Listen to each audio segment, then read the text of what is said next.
Но пока яхты в хорошем темпе движутся к Анапе, я хотел бы вспомнить еще несколько любопытных фактов из истории яхтенного спорта или яхтинга.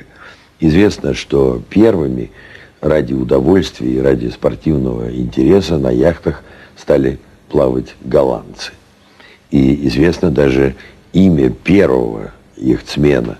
Им был достаточно известный голландский хирург Генри де Вогт. В Россию идеи яхтенного спорта, безусловно, принес Петр I, который сам был заправским моряком и знал все тонкости управления парусными судами.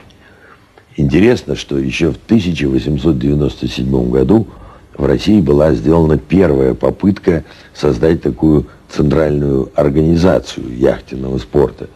И вот тогда на этот учредительный съезд собрались представители 114 яхтенных клубов со всей России. В 1912 году в одном Санкт-Петербурге было 12 яхтенных клубов. И яхтенные клубы были во многих городах России, в городах прибалтийских, но и в городах центральных, скажем, в Москве, в Киеве, в Новгороде даже были яхтенные клубы. А тем временем уже под вечер судейская яхта «Маверик» подошла к популярному морскому курорту Анапа.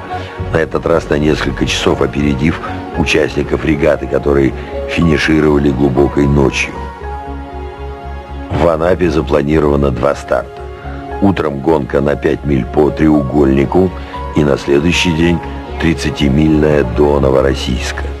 Пока спортсмены заняты подготовкой к началу соревнований, стоит рассказать, почему Азово-Черноморская регата состоит из нескольких гонок. Во-первых, такой маршрут интереснее со спортивной точки зрения.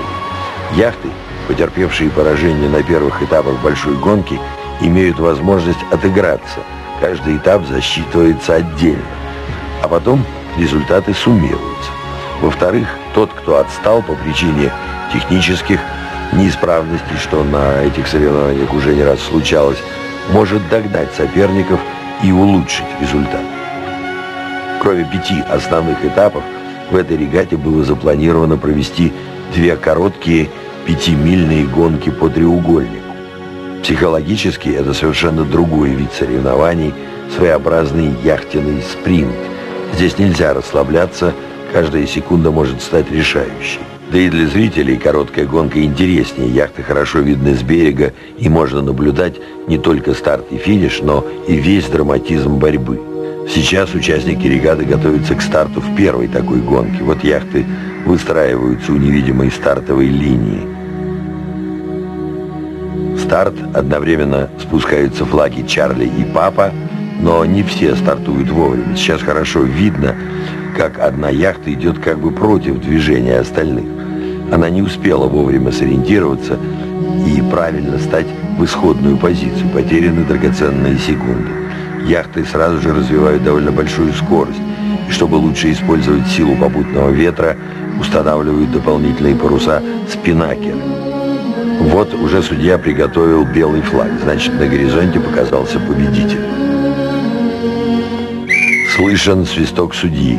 Первой финишировала яхта «Меркурий» Таганрогского яхт-клуба. Вот желтого буя достигла яхта «Торнадо». У нее в этой гонке 2-е место. За ней финиширует «Дельта». Вообще во всем мире яхтенный спорт считается аристократическим.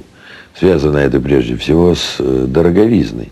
Ведь яхта – это дорогое удовольствие. Не только сама яхта, но и оборудование, весь такелаж, и одежда, и различные приспособления. Что же касается СССР, то в бывшем СССР яхтенный спорт был достаточно доступен, поскольку существовали государственные яхтенные клубы, а частных яхт было крайне мало. Но вот с 1928 года стали проводиться спартакиады, в которых принимали участие спортсмены-парусники. А в 1930 году в Центральном совете по физкультуре и спорту была создана секция парусного спорта. Тогда же была проведена классификация яхт и были определены основные правила для яхтсменов. И первый чемпионат в СССР по яхтенному спорту состоялся в 1936 году.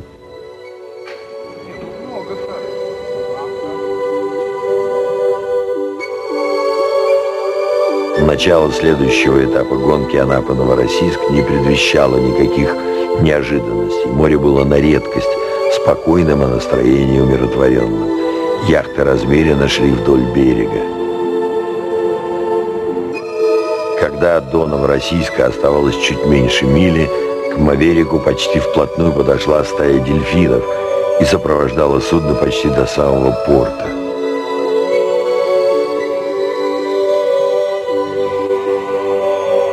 В Новороссийске решено принимать финиш на пирсе.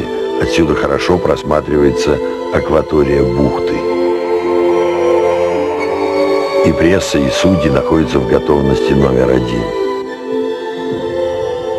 Наконец появляется первая яхта. Это «Меркурий», намного опередивший своих соперников.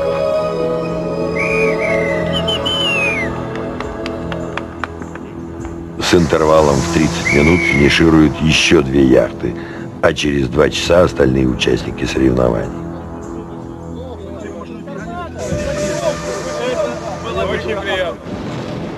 У моряков Новороссийская бухта давно пользуется дурной славой. Здесь часто дуют сильные ветры, и шторм всегда начинается неожиданно. В этом мы убедились уже на следующее утро.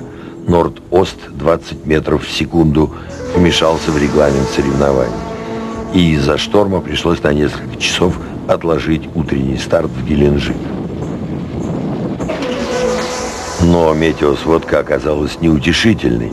Геленджик тоже попал в штормовую зону. Капитаны принимают решение стартовать из Новороссийска прямо в Сочи.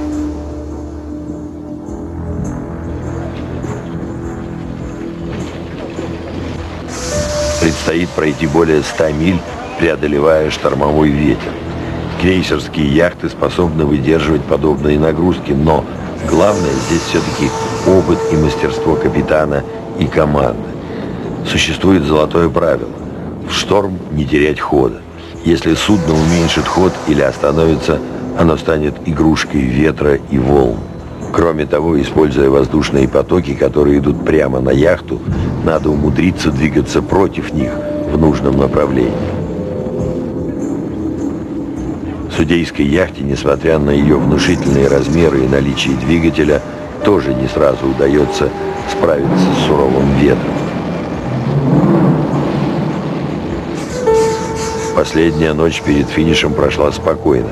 Море как будто сжалилось и дало яхтсменам передышку.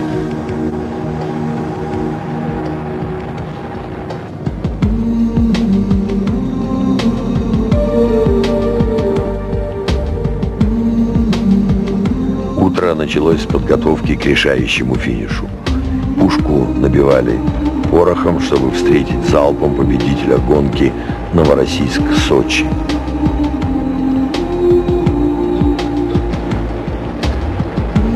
На подходе к Сочи Маверик попал в туман, отчего последняя миля большого путешествия через 2 моря казалась особенно романтичной. Но туман рассеялся, как только показался маяк центра парусного спорта, где должны были финишировать участники парусной регаты. И вот долгожданный момент наступил. Позади 500 миль сложнейших в истории парусного спорта России соревнований крейсерских яхт.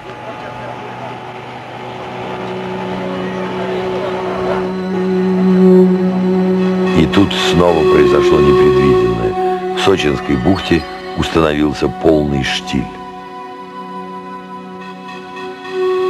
Фаворит гонки яхты «Меркурий», прошедшая, как и остальные на последнем этапе за сутки 105 миль, остановилась в 500 метрах до финиша. Стало понятно, почему моряки говорят: полный штиль хуже, чем шторм.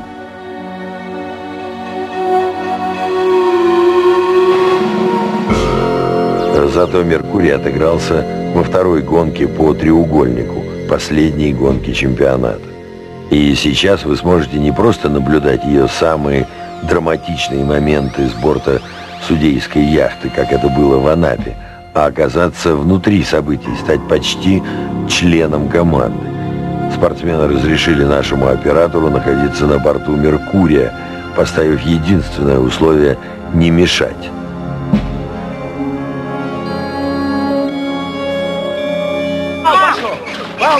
Все нормально, так и смотри. Так и смотри,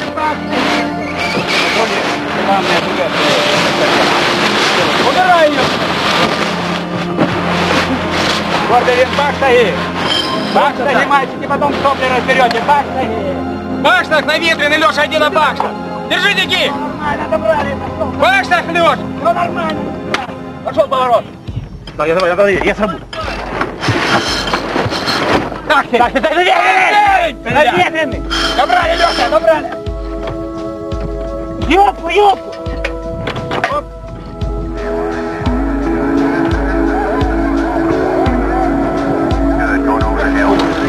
Андрей Викторович говорит, неправильно циркуляция руля заложена была. Так себе перешел по теории. Это Чуприна идет на поворот. Но мы чуть-чуть протянем, после этого сделаем. Да. Мы идем в заходе хорошо.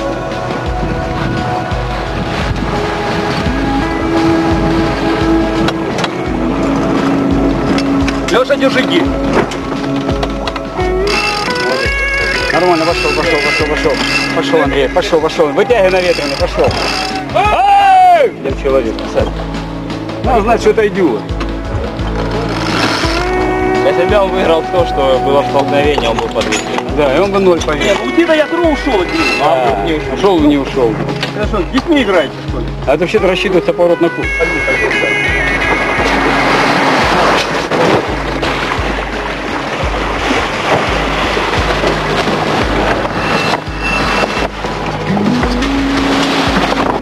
Он валит на знак валит, выжимай его наверх.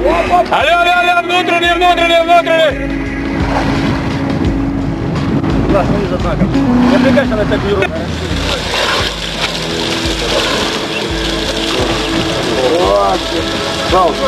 Первый запал на везде. Вот так закончилось путешествие под парусами через Азовское и Черное моря. 11 дней занял переход от Таганрога до Сочи. Но их смены готовы хоть сейчас начать все сначала, потому что любовь к морю и парусу у них в крови.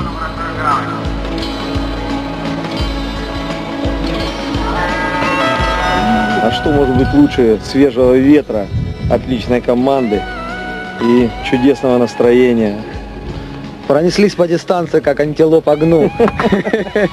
Парусный спорт – это очень великое дело. А когда выходишь в море, ты отбрасываешь все земные свои заботы на берегу и сливаешься с морем, с природой. Это очень большое ощущение. Особенно, когда в шторм выходишь, идешь в море под парусами. Это чувство точно так же, как человек взбирается на Эверест. Незаметно прошел день, сочинский центр парусного спорта зажег свои огни. Там все уже было готово к награждению победителей чемпионата России 2000 года среди крейсерских яхт.